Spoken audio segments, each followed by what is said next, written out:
함께 보실 하나님의 말씀은 구약성경 신명기 17장입니다. 3월 17일 신명기 17장의 날인데 17장은 20절까지 그리 길지 않으므로 처음부터 끝까지 말씀을 함께 봉독하겠습니다. 신명기 17장 1절부터 20절까지 말씀, 구약성경 288면 전후를 보시면 되겠습니다. 1절부터 함께 봉독합니다. 흠이나 악질이 있는 소와 양은 아무것도 내 하나님 여호와께 드리지 말지니 이는 내 하나님 여호와께 가증한 것이 됨이니라. 내 하나님 여호와께서 내게 주시는 어느 성 중에서든지 너희 가운데 어떤 남자나 여자가 내 하나님 여호와의 목전에 악을 행하여 그 언약을 어기고 가서 다른 신들을 섬겨 그것에게 절하며 내게 명령하지 아니한 이럴 성신에게 절한다 하자. 그것이 내게 알려짐으로 내가 듣거든 자세히 조사해 볼지니 만일 그 일과 말이 확실하여 이스라엘 중에 이런 가증한 일을 행함이 있으면 너는 그 악을 행한 남자나 여자를 내 성문으로 끌어내고 그 남자나 여자를 돌로 쳐 죽이되 죽일 자를 2사람이나 3사람의 증언으로 죽일 것이요 한 사람의 증언으로는 죽이지 말 것이며 이런 자를 죽이기 위하여는 증인이 먼저 그에게 손을 댄 후에 뭇 백성이 손을 대일지니라. 너는 이와 같이 하여 너희 중에서 악을 제할지니라. 내 성 중에서 서로 피를 흘렸거나 다투었거나 구타하였거나 서로 간에 고소하여 내가 편갈하기 어려운 일이 생기거든 너는 일어나 내 하나님 여호와께서 택하실 곳으로 올라가서 레위 사람 제사장과 당시 재판장에게 나아가서 물으라.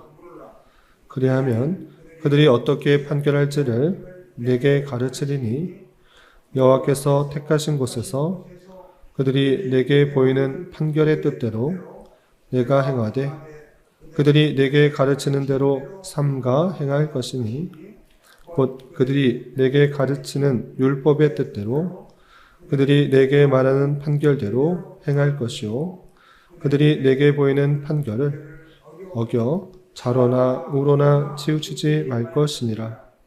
사람이 만일 무법하게 행하고 내 하나님 여호와 앞에 서서 섬기는 제사장이나 재판장에게 듣지 아니하거든 그 사람을 죽여 이스라엘 중에서 악을 제하여 버리라. 그리하면 온 백성이 듣고 두려워하여 다시는 무법하게 행하지 아니하리라. 내가 내 하나님 여호와께서 내게 주시는 땅에 이르러 그 땅을 차지하고 거주할 때 만일 우리도 우리 주의 모든 민족들 같이 우리 위에 왕을 세워야겠다는 생각이 나거든 반드시 내 하나님 여호와께서 택하신 자를 내 위에 왕으로 세울 것이며 내 위에 왕을 세우려면 내 형제 중에서 한 사람을 할 것이요 내 형제 아닌 타국인을 내 위에 세우지 말 것이며 그는 병마를 많이 두지 말 것이요 병마를 많이 얻으려고 그 백성을 애굽으로 돌아가게 하지 말 것이니 이는 여호와께서 너에게 이르시기를 너희가 이후에는 그 길로 다시 돌아가지 말 것이라 하셨음이며 그에게 아내를 많이 두어 그의 마음이 미혹되게 하지 말 것이며 자기를 위하여 은금을 많이 쌓지 말 것이니라. 그가 왕위에 오르거든 이 율법서의 등사본을 레위 사람 제사장 앞에서 책에 기록하여 평생에 자기 옆에 두고 읽어 그의 하나님 여호와 경외하기를 배우며 이 율법의 모든 말과 이 규례를 지켜 행할 것이니라. 그리하면 그의 마음이 그 형제 위에 교만하지 아니하고 이 명령에서 떠나 좌로나 우로나 치우치지 아니하리니 이스라엘 중에서 그와 그의 자손이 왕 위에 있는 날이 장구하리라. 아멘. 네, 감사합니다. 오늘 함께 살펴볼 하나님 말씀은 신명기 17장입니다. 우리가 어제 살펴봤던 신명기 16장에서는 이스라엘 백성들이 지켜야 할 3대 절개에 대해서 살펴볼 수가 있었고, 그리고 이어지는 17장에서는 재판장으로서 어떻게 재판해야 될지와 또 왕이 되었을 때 어떤 조건으로 왕을 선출해야 되고, 또 왕이 되었을 때는 또 어떤 모습 가운데 있어야 되는지 교훈하는 말씀이 나오고 있습니다. 내용을 자세히 살펴보면서 교훈받도록 하겠습니다. 우선 17장의 내용은 어제 살펴봤던 16장 18절부터 이어지는 말씀인데, 공의롭게 재판할 것을 여러 가지 예를 들어서 설명하고 있는 부분 중에 한 내용들인 것입니다. 그래서 또 하나의 예를 듣는데 2절 보면 이렇게 되어 있습니다. 2절 보시면 내 하나님 여호와께서 내게 주시는 어느 성 중에서든지 너희 가운데 어떤 남자나 여자가 내 하나님 여호와의 목전에 악을 행하여 그 언약을 어기고 가서 다른 신들을 섬겨 그것에게 절하여 내가 명령하지 아니한 이런 성신에게 절한다 하자라고 하면서 하나의 예를 드는 것입니다. 어떤 예를 드는가라고 할 때 가나안 땅에 들어갔을 때 남자든지 여자든지 하나님 외에 다른 신을 섬기는 그런 일들이 있게 되면 어떻게 되는가? 5절 보시면 너는 그 악을 행한 남자나 여자를 내 성문으로 끌어내고 그 남자나 여자를 돌로 쳐 죽이라 라고 표현하고 있습니다. 우상 숭배할 때 단호하게 그것을 대처하도록 그렇게 명령을 하는데, 여기서 그 죽이는 일들에 있어서 함부로 죽이는 것이 아니라 그것을 아주 공정하게 정의롭게 판단하고 그 절차에 따라서 그 집행을 하라라고 표현하고 있는 것입니다. 그래서 우상 숭배한 사람은 남자든 여자든 돌로 쳐 죽이는데 그냥 함부로 죽이는 것이 아니라 6절 보시면 죽일 자를 2사람이나 3사람의 증언으로 죽일 것이요 한 사람의 증언으로는 죽이지 말 것이며 라고 하면서 한 사람이 저 사람 우상 숭배했습니다, 다른 신에게 절했습니다, 한 사람 얘기를 듣고 함부로 판단하지 말라 이렇게 표현하고 있는 것입니다. 2사람이나 3사람의 증언, 확실하게 그 일들이 드러났을 때 그렇게 죽여야 되는 것이고, 또 죽이는 방법도 그냥 아무렇게나 죽이는 것이 아니라 또 방법도 알려주고 있는 것입니다. 그래서 7절 보시면 이런 자를 죽이기 위하여는 증인이 먼저 그에게 손을 댄 후에 2사람이나 3사람이 그 증언을 했을진데 그 사람이 정말 그에 합당한 잘못했다라는 것들을 먼저 표시하는 방법으로 먼저 돌을 던지는 것이고, 그 이후에 뭇 백성이 손을 댈지니라 라고 하면서 증인이 먼저 손을 댄 이후에 나머지가 손을 대어서 그 사람을 죽이도록 하는 그 모습들을 보게 되는 것입니다. 그래서 이와 같이 하여 너희 중에서 악을 제할지니라 라고 하면서 우상 숭배의 경우 함부로 죽이는 것이 아니라 정말 그러한지 자세하게 살피고, 그리고 그 이후에 그 증인이 먼저 손을 대고 나머지 사람들이 손을 대어서 돌로 쳐 죽이는 방법에 대해서 설명하고 있는 것입니다. 또 하나의 예를 드는데 8절에는 이런 표현이 있습니다. 8절 내 성 중에서 서로 피를 흘렸거나 다투었거나 구타였거나 서로 간에 고소하여 판결하기 어려운 일이 생기거든 너는 일어나 내 하나님 여호와께서 택하실 곳으로 올라가서 내 윗사람 제사장과 당시 재판장에 가서 물으라. 그리하면 그들이 어떻게 판결할지를 내게 가르치리니 라고 하면서 서로 간에 다툼이나 분쟁이나 구타나 고소나 해결할 수 없는 여러 가지 일들이 생길 때 서로 그 사람 가운데 해결하려고 하지 말고 시시비비를 가리지 못할 경우에는 어떻게 되는가? 제사장과 당시 재판장에게 나아가서 하나님께서 세운 사람에게 나아가서 그 모든 것들을 가르칠 수 있도록 해라 라고 판단할 수 있도록 그렇게 조치를 취한 것입니다. 그러할 때 그 판결에 하는 재판장이나 제사장이 시시비비를 가려주게 될 때에 그것에 대해서 그 가려준 것을 복종하라, 따르라 이렇게 표현하고 있는 것입니다.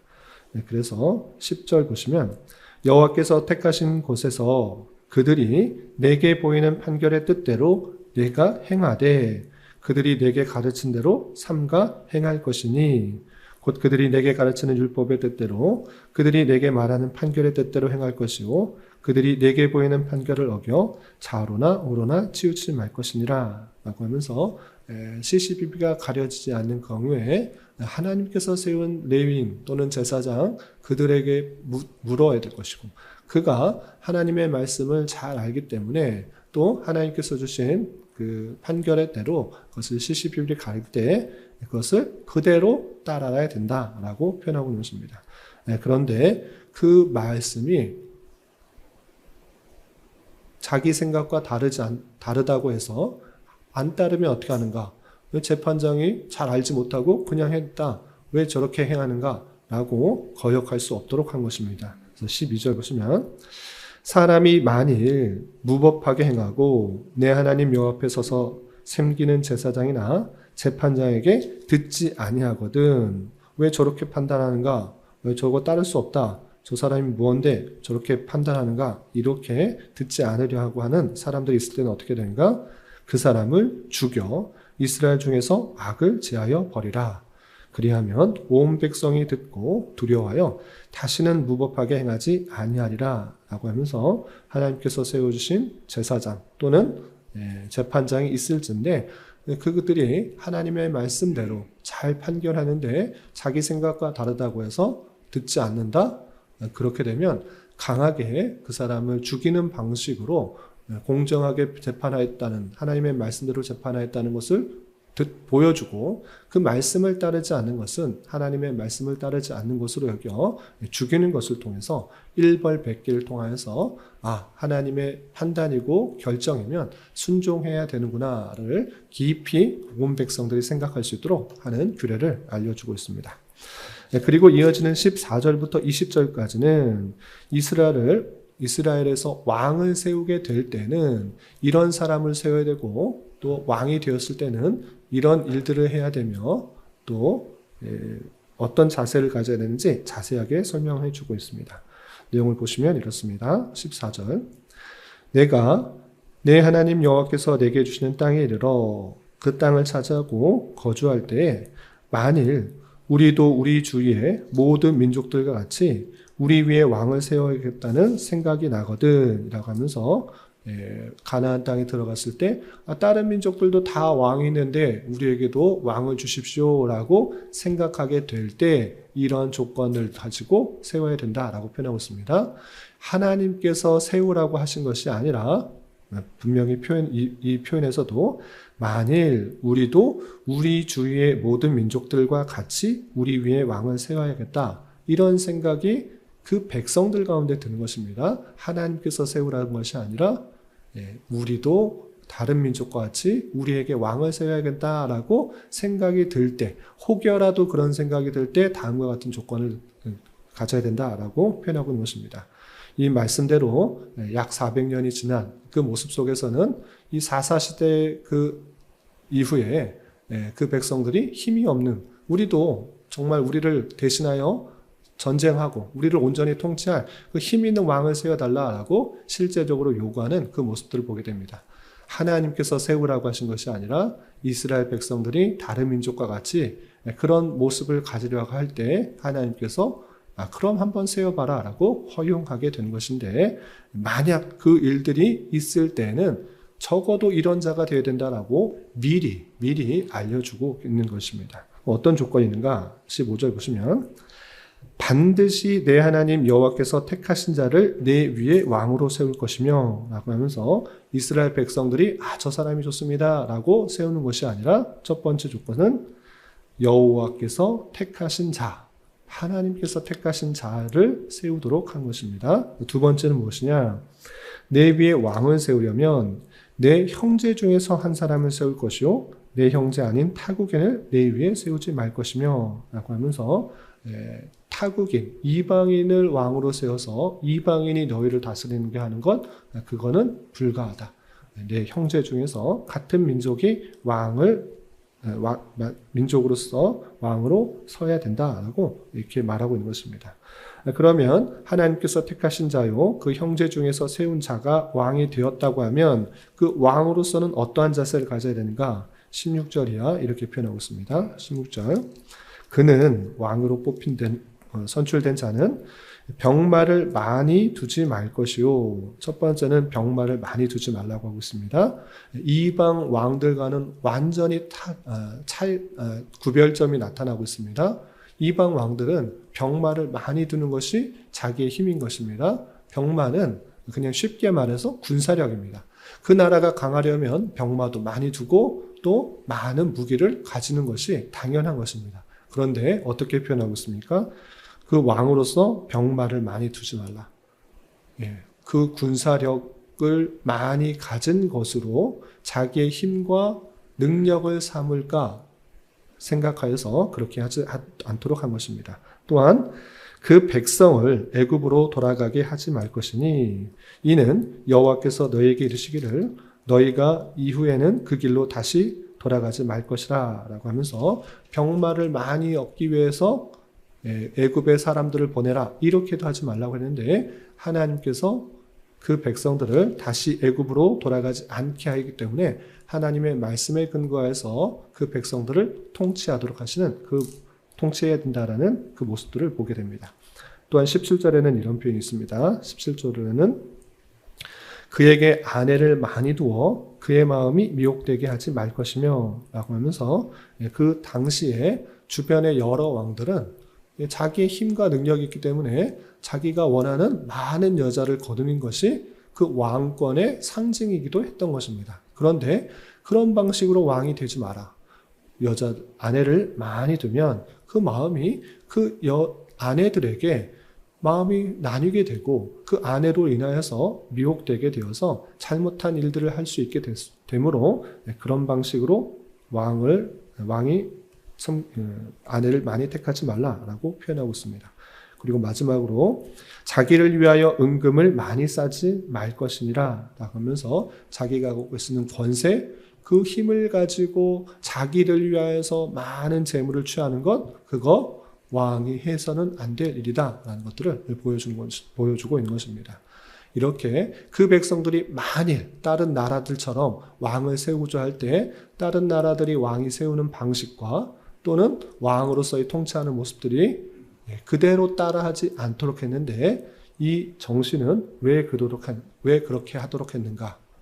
그것은 이 땅의 참된 왕이 어떤 모습을 가져야 되는지 분명히 알도록 한 것입니다. 만약에 왕이 세울지라도 이방 나라 사람들 같이 똑같이 그런 방식이 아니라 참된 왕은 하나님의 말씀에 근거해서 그 백성들을 온전히 통치할 그 왕들을 생각하도록 했는데 그것은 다름 아니라 예수 그리스도의 모습을 절대 잊지 않도록 하는 그런 방식인 것입니다. 그럼에도 불구하고 나중에 후대에 왕을 세울 때 똑같은 방식으로 그 왕을 기대하는 그 모습들이 적나라하게 드러나는 것입니다.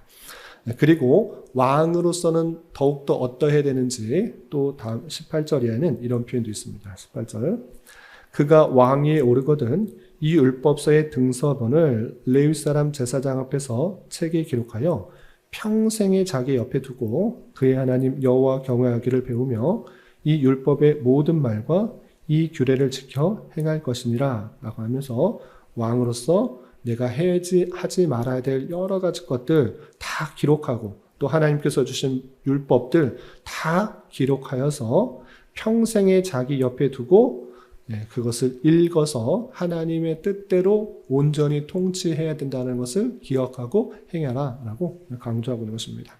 그러할 때 어떻게 되는가? 마지막 20절 보시면 그리하면 그의 마음이 그의 형제 위에 교만하지 아니하고 이 명령에서 떠나 좌로나 우로나 치우치지 아니하리니 이스라엘 중에서 그와의 자손이 왕위에 있는 날이 장구하리라 라고 하면서 왕이 될 때의 여러 가지 규례에 대해서 설명하고 있습니다.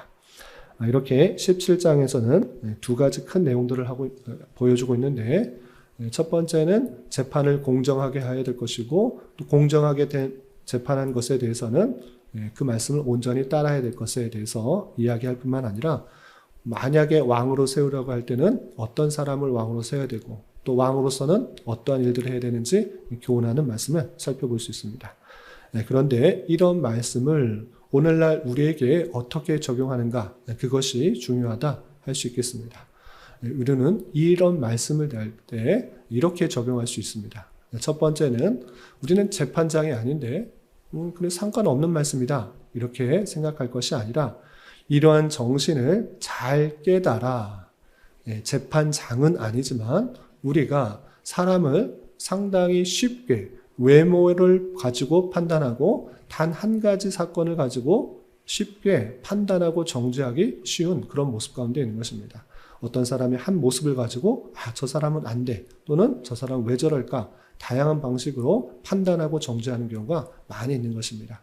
그렇지 않고 정말 그러한가 그 뒤에는 어떤 일들이 있었는가를 잘 살펴 공의롭고 정의롭게 사람들을 이해하려고 해야 될 것입니다. 또 한 가지 어떤 시시비가 가려지지 않을 때 재판장이나 또 레위인에게 가서 그 모든 것들을 판결을 받고 그 말씀대로 순종해야 된다라고 할 때 교회 안에서 나타날 수 있는 다양한 분쟁과 문제들이 있을 때 당회라는 그 제도를 통해서 권징을 하도록 된 것입니다. 송사를 세상 밖으로 나가서 판단받으려고 하는 것이 아니라 우리가 세상을 판단할진데 하나님에 관련된 그 모든 것들에 있어서 우리는 교회 안에서 건전한 또 하나님께서 세우신 질서에 따라서 판단할 수 있도록 하는 것입니다.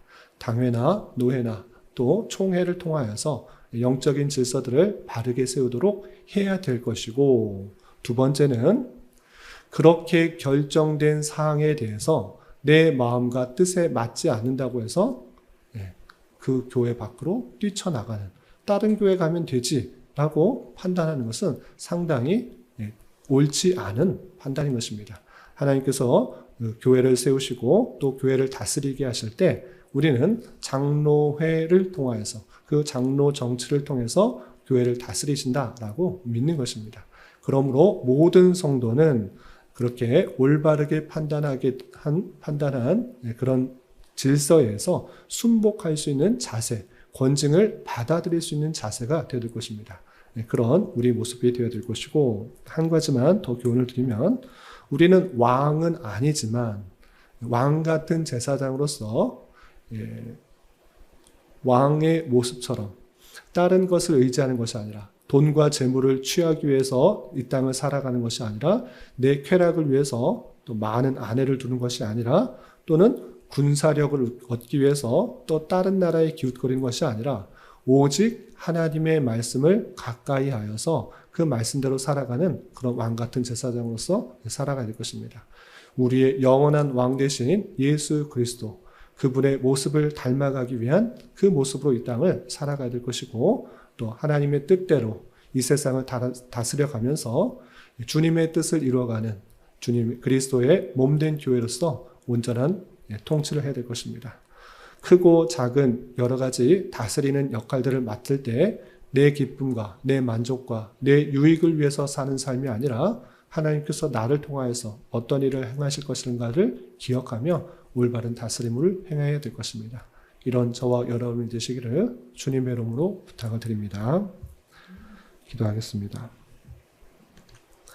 하나님 아버지 감사합니다. 오늘 말씀을 통해 이스라엘 백성들에게 공의롭게 재판할 것과 또 왕을 세울 때의 주의사항에 대해서 살펴보았습니다. 이런 말씀을 대한 자로서 우리 또한 어떤 일을 판단하고 결정하는 데 있어서 신중하고도 공정하게 하여 주시고 지도하며 다스리는 자의 위치에 있을 때 더욱 외적인 힘과 능력만을 추구하지 않게 하여 주시고 늘 겸손히 하나님의 말씀을 가까이 하여 그 말씀대로 지켜 행하기 힘쓰는 자 되게 하여 주시옵소서.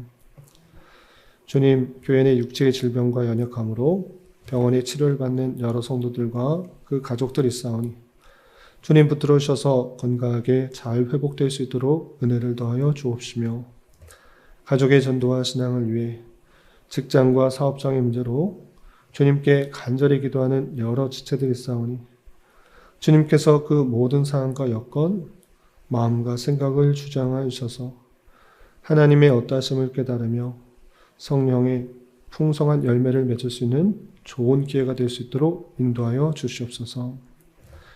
이 시간 각자 간절하게 간구하는 기도 제목 주님께서 들으시고 가장 선한 것들로 응답하여 주시옵소서. 예수님의 이름으로 기도 올리옵나이다. 아멘.